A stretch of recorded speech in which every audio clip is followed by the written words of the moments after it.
Brought to you by Big D Irrigation. This week's edition of Proud to be a Delta Farmer brings us to Pitts Farms, just north of Indianola in Sunflower County. We're going to be visiting with Tom Pitts. Tom, give us a little history about this farm operation. All right, Larry. Well, we're really not quite sure when we started farming. My family did. They came here in 1892 with the railroad, and somewhere along the way we started farming. We know that's probably been 3 generations working on the 4th one, and possibly my great-grandfather dabbled in it some for his death. You guys grow a lot of crops. Well, we were mainly cotton up until 2006, and at that time the price of cotton really went down, and the price of beans and corn came up, all these grains with the ethanol program, and so we stopped growing cotton in '06, and we did grow some last year, but for the most part we've gone to corn and soybeans now, and we grow wheat and plant beans behind that as well, and we have grown rice in the past too. We're getting pretty close to corn harvest. Corn and beans look pretty good? They look excellent.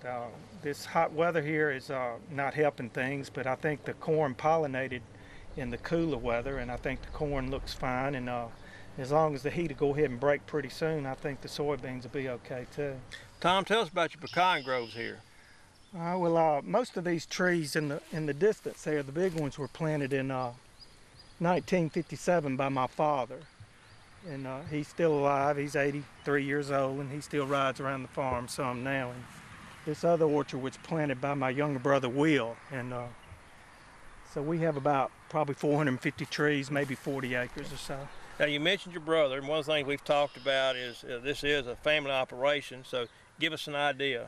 Well, I farm with my 2 brothers, Walter and Will Pitts, and my father also was very much involved till about 10 years ago, and now he just rides around and enjoys being retired, I believe.